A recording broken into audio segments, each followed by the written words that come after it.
Who's in charge?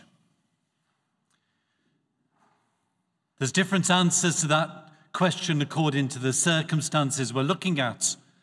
But in our first reading from the book of Revelation or Apocalypse, there's a beautiful picture painted of heaven.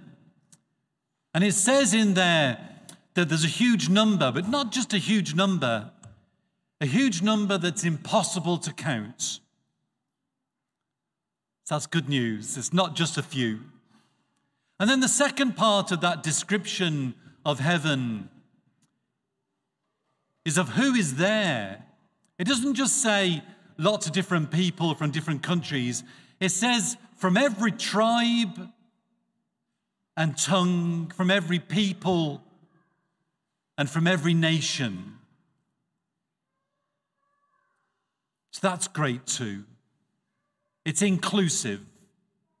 All of us together, wherever we're from. And then they're looking in one direction. They're looking at the throne of the Lamb. They're looking at God. It will be no surprise to us to hear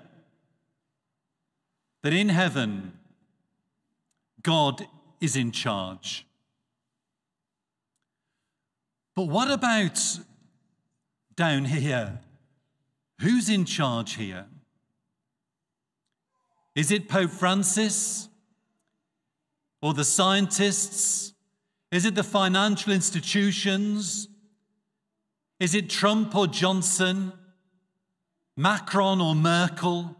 Putin or Jinping? Who's in charge?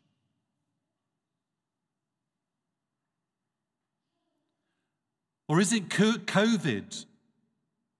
Is that in charge? To what tune are we dancing at the moment? But then, if we look back 2,000 years ago to the time of Jesus, the same question could be asked then, with similar answers. In those times, was it the business people, the vineyard owners? Was it Caesar or the religious leaders? Was it the Roman army or Pilate, the tax collectors? Or disease and famine and leprosy that controlled things? The two times maybe in some ways then and now are quite similar. And it was in that circumstance on that mountain of the Beatitudes that Jesus stood up and said, "Blessed are the poor in spirit, for theirs is the kingdom of heaven. Blessed are the gentle, for they shall inherit the earth. Blessed are those who mourn, for they shall be consoled. Blessed are those who hunger and thirst for what is right, for they shall be satisfied."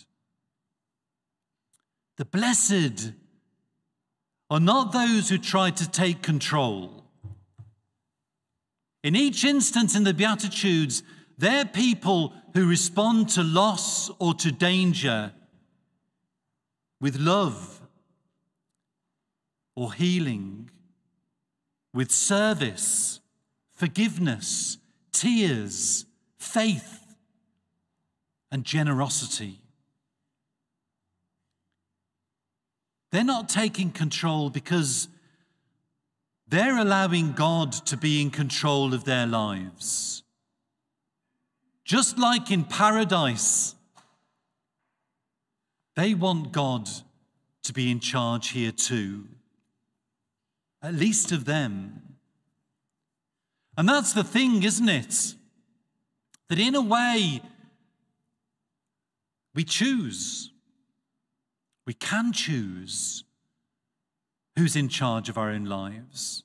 Or we are free to carry on under the illusion that we can be in control.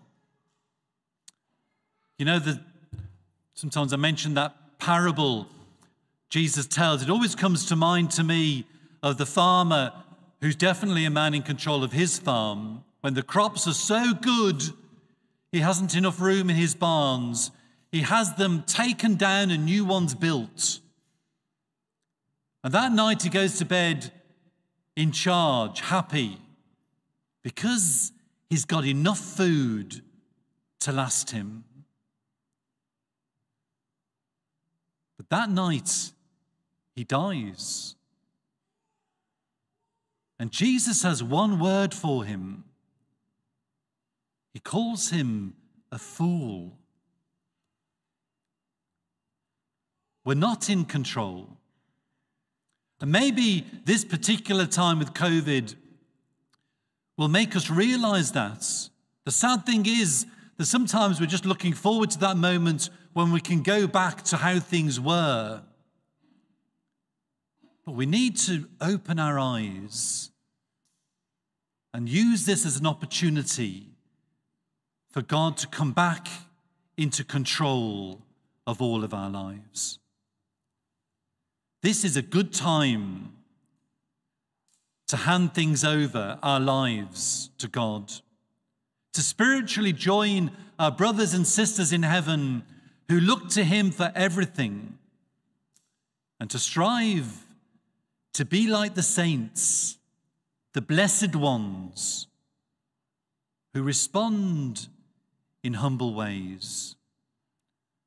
In other words, to put God in charge and find remedies not just for our own fears, but for the fears of our world. What we're looking at doing is trying to create heaven on earth.